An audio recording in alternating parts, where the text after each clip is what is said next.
富士フイルム X キャスト旗本です。今回は皆さんと一緒にある価格の謎について考えてみたいと思います。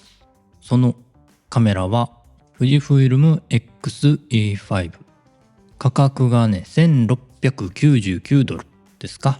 日本円にすると22万円を超えてきそうという価格になっています。APS-C のカメラにこの値段は高すぎるというね、これならフルサイズのカメラが買えるんじゃないかという、そういう声がね SNS を見ていると漏れてきている感じですが、私もね最初は高いなぁと思いました。ただね、この価格をね調べていくうちに単なる値上げではないなぁと、富士フイルムのものすごい戦略が見えてきました。今日はその話を皆さんと共有していきたいと思います。じゃあまずこの価格になった誰でも納得できる表向きの理由から考えていきましょう。これはもう単純にスペックがめちゃくちゃ上がったからですね。ポイントは3つ。センサー、上位モデルの XT5 と同じ4020万画素になりました。解像度が上がってトリミングに強くなった。これはまあ分かりやすい進化ですね。そして2つ目が手ブレ補正。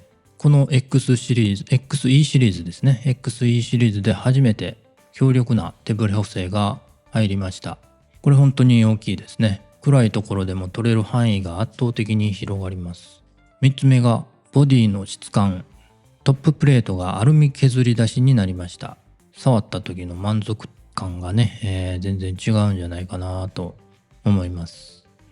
まあここまではね納得できる部分で、これだけで価格が倍になるのはやっぱり説明がどうもつかないなということで、ここからが本題に入ります。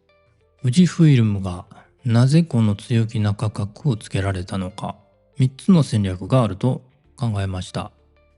1つ目が市場の状況を完璧に読み切ったこと。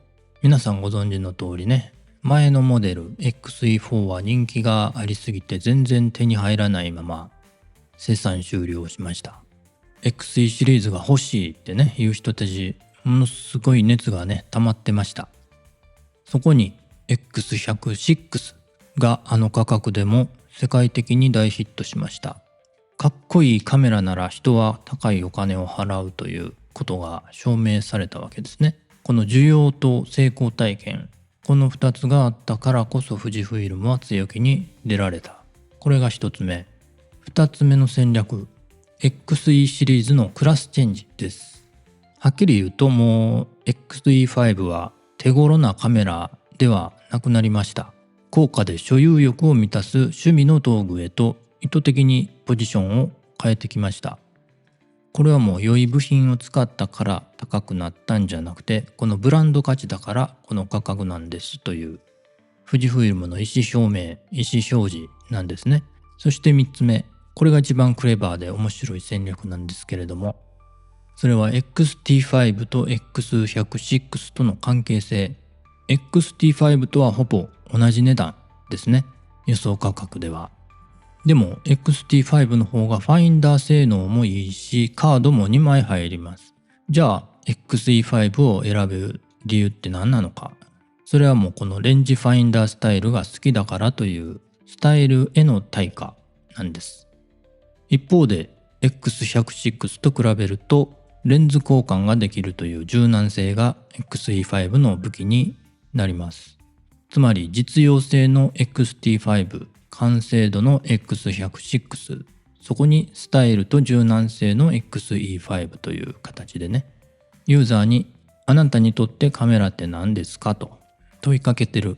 そしてどの答えを選んだ人にもちゃんと高価格帯の受け皿を用意しているという、これが本当にうまいですね。つまりこの XE5 のこの価格はスペック、市場、ブランド戦略、そして競合との関係性、これら全てが計算された富士フイルムの自信の表れなんです。で、ここまで話を聞いて皆さんはどう思いましたか？それでも高いと思うか、なるほど、それなら納得できると思うか、結局私たちがカメラを選ぶときって最後は理屈じゃないのかもしれません。そのカメラが自分の撮りたいものに合ってるか、そして何より持っていて心が躍るかどうか。XE5 はその心が躍るかどうかという部分に非常に高い価値を置いたカメラなんだと結論付けています。あなたの答えはどうでしょうか。今日の話はノートにテキストとしてもまとめてありますので、じっくり文字で読みたい方は番組の概要欄からチェックしてみてください。それではまた次回、富士フイルム X キャスト、旗本でした。